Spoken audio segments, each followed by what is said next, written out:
God is good all the time God is good. रविवार पवित्र पाळ म्हणजे शब्बात पवित्र पाळ. शब्बात या शब्दाचा अर्थ विश्रांतीचा दिवस, परमेश्वर चिंतनाचा दिवस. ह्या विश्रांतीच्या दिवसात प्रत्येक मनुष्याला मिस्सा बलिदानामध्ये भाग घेणे का आवश्यक आहे? उत्पत्ती चॅप्टर 2 वर्स 1 to 3 पहा. ह्याप्रमाणे आकाश व पृथ्वी आणि तेथील सर्व काही सिद्ध झाले. देवाने केलेले आपले काम 7व्या दिवशी संपवले. केलेल्या सर्व कामापासून देवाने 7व्या दिवशी विसावा घेतला. देवाने 7वा दिवस आशीर्वाद देऊन पवित्र केला, कारण सृष्टी निर्माण करण्याचे काम संपवून देवाने त्या दिवशी विसावा घेतला.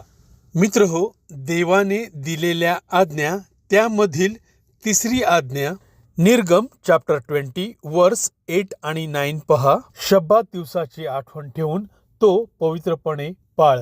6 दिवस श्रम करून आपले सर्व कामकाज कर. यहुदी लोकांच्या नियमशास्त्राप्रमाणे शब्बात हा पवित्र दिवस शनिवार आहे, पण येशू ख्रिस्ताला देवाचा पुत्र परमेश्वर मानणारे सर्वजण रविवार हा दिवस पवित्र पाळतात. पवित्र शास्त्राप्रमाणे प्रभू येशू मरण पावला व तिसऱ्या दिवशी म्हणजे रविवारी मरणावर विजय होऊन पुन्हा जिवंत झाला. म्हणून रविवार हा प्रभू येशू ख्रिस्ताचा पुनरुत्थानाचा दिवस आहे.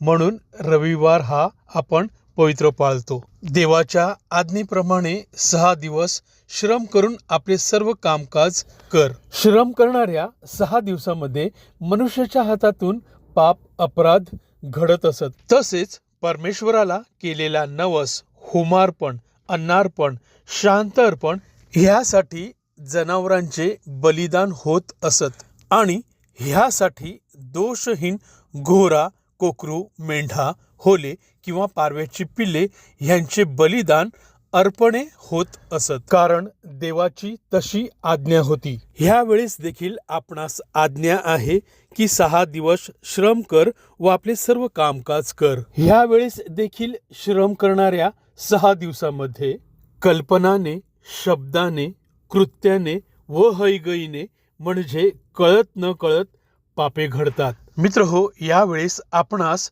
पाप क्षमेसाठी कुंसार विधी असला तरी बलिदान विधी हा मिस्सा बलिदान ह्यावेळीच होतो. आपणास जे 6 दिवस कामकाजासाठी दिले आहेत त्या दिवसात आपल्या हातून घडलेल्या सर्व पापांची क्षमा मिळावी म्हणून आपण रविवारी देवळात जाऊन मिस्सा बलिदानामध्ये भाग घेऊन सर्व पापांची पाप क्षमेसाठी आठवण करतो. मिस्सा बलिदानामध्ये पहिली प्रार्थना हीच होते, आपण आपल्या पापांची कबुली देतो व आपल्या अपराधांची क्षमा याचना करतो. सर्व शक्तिमान परमेश्वराजवळ व तुम्हा बंधू भगिनीजवळ मी कबूल करतो की कल्पनाने, शब्दाने, कृत्याने व हयगईने जी पापे घडली आहेत त्या पापांची कबुली देऊन क्षमा याचना करतो. त्यानंतर बलिदान विधी होतो. देवाने दिलेल्या आज्ञानुसार जनावरांची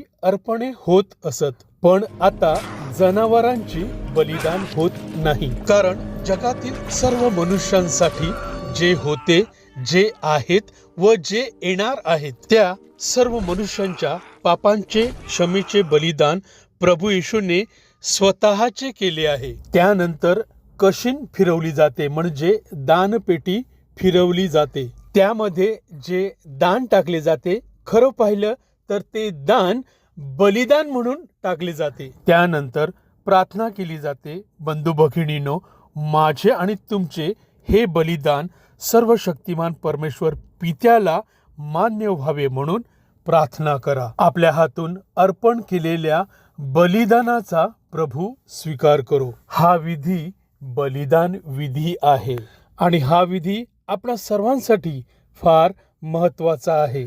पहिला करंथी चॅप्टर 11 वर्स 23 पासून पहा. कारण जे मला प्रभूपासून मिळाले तेच मी तुम्हाला सांगितले आहे की ज्या रात्री प्रभू येशूला धरून देण्यात आले त्या रात्री त्याने भाकर घेतली आणि आभार मानून ती मोडली आणि म्हटले, घ्या, खा, हे माझे शरीर तुमच्यासाठी मोडलेले असे आहे, माझ्या स्मरणार्थ हे करा. मग भोजन झाल्यावर येशू ख्रिस्ताने प्याला घेऊन तसेच केले आणि म्हटले, हा प्याला माझ्या रक्ताने झालेला नवा करार आहे. जितक्यांदा तुम्ही हा पिता तितक्यांदा माझ्या स्मरणार्थ हे करा. कारण जितक्यांदा तुम्ही ही भाकर खाता व हा प्याला पिता तितक्यांदा तुम्ही प्रभूच्या मरणाची तो येईपर्यंत घोषणा करता.